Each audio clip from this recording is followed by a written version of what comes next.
What's going on, everybody? Welcome to another brand new installment of Renegades Reviews, exclusively here as always on the Casa D18 Studios channel.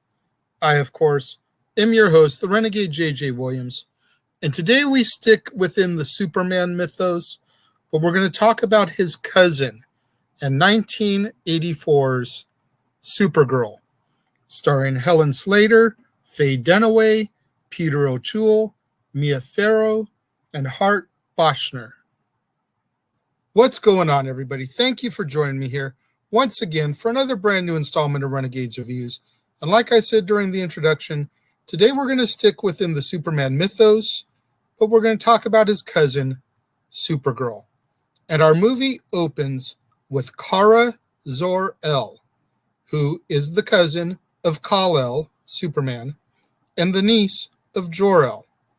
And Kara lives in Argos City, an isolated Kryptonian community which managed to survive the planet's destruction by being transported into a pocket of trans-dimensional space called the Survival Zone.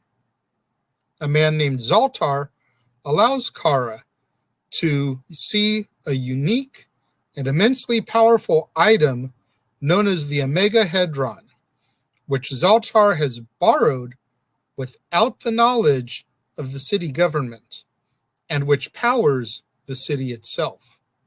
However, a mishap leads to the Omega Hedron being rocketed into space, so Kara takes a ship and follows it to Earth in order to recover it and save the city, undergoing a transformation into Supergirl in the process. On Earth, the Omega Hedron is recovered by Selena, a power-hungry would-be witch who is assisted by her cohort, Bianca, who is seeking to free herself from a relationship with the warlock, Nigel.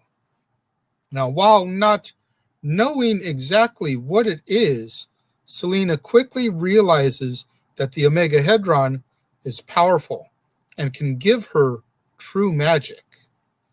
Supergirl arrives on Earth and is granted powers by its environment and the radiation of our sun. And while searching for the Omega Hedron, she creates the alter ego of Linda Lee, cousin of Clark Kent, and ends up enrolling into an all-girls school where she befriends Lucy Lane, the younger sister of Lois Lane, who just so happens to be attending at the same school. At the school, Supergirl also meets and becomes enamored with Ethan, a school groundskeeper. Ethan also catches the eye of Selena, who drugs him with a love potion which will make him fall in love with the first person he sees for an entire day. Ethan regains consciousness in Selena's absence and wanders out into the streets. An angry Selena uses her newfound powers to animate a construction vehicle in order to retrieve Ethan, causing chaos as it does so. Supergirl, disguised as Linda, rescues Ethan, causing him to fall in love with her instead of Selena.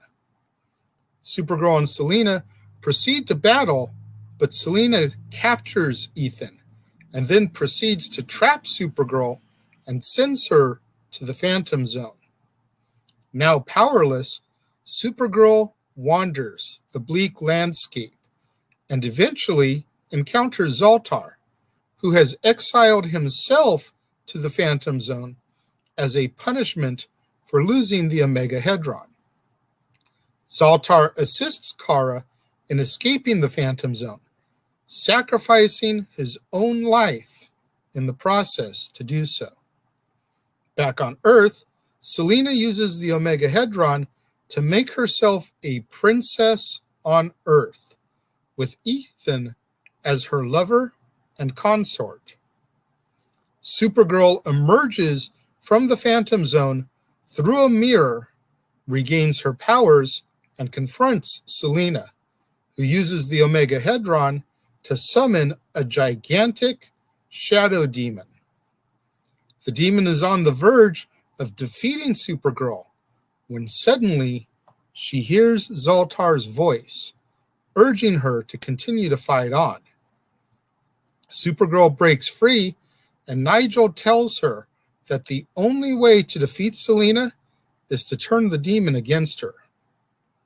Supergirl complies and creates a whirlwind, which traps Selina, who is then attacked and incapacitated by the demon as the whirlwind pulls in Bianca as well. The three are sucked through the mirror portal, which promptly returns, trapping them all forever. Free from Selina's spell, Ethan admits his love for Linda, knowing that she and Supergirl are one and the same. He also understands that she must leave and go save Argo City, and that he may never see her again. Our movie ends with Kara returning the Omega Hedron to a darkened Argo City, which then begins to light up once again. I can see why a lot of people crap on this film. This definitely had its really bad moments. I feel like it's one of those things that couldn't really figure out where it wanted to go. The points where it was good, I feel like it was really good. The points where it was bad, it was really bad. I really liked Helen Slater as Supergirl. I thought that she was beautiful. And especially when she would transform into Linda Lee and ditch the blonde hair for brunette hair, something about the transformation there really made her seem more wholesome, more down to earth, more girl next door. And her smile, her smirk, just really kind of brightened up the screen. Supergirl,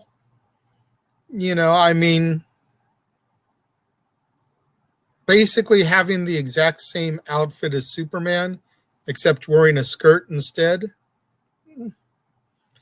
Maybe they could have done something a little bit more different. But again, she was an attractive woman. They definitely played it up for the sex appeal. Not going to lie or argue on that. The whole thing with Ethan and the feud with Selina over him, I could have taken or left that. Honestly, I feel like where this movie excelled was when Helen Slater was Linda, not as much as when she was Supergirl. I did like the Linda and Ethan romance to a certain degree, because you never really knew where he was. Was he still under the spell? Was he falling for her on his own? But their dynamic, I feel, was really good. Selina and Ethan, not believable whatsoever. You can understand why she needed to place him under a spell. The demon, just bad. Just bad. I wanted to buy into it, but it was so cheesily done that I couldn't. With all the star power that was in this film, you would expect it to be a little bit better. But alas, it wasn't. When it comes to my rating for Supergirl, I'm going to give it 2 out of 5 stars. Like I said, there were a couple things that I really enjoyed. I enjoyed Helen Slater, especially as Linda Lee. But aside from that and the romance with Ethan, I don't feel like there was really enough in this film to keep me invested, make me want to watch it again and again, suck me into the universe. Hopefully, we'll have a little bit of a better showing tomorrow with Superman 4. But again, much like this one, I've heard so much negative about it. I don't have high hopes. 2 out of 5 stars, though, for Supergirl. What do you guys think?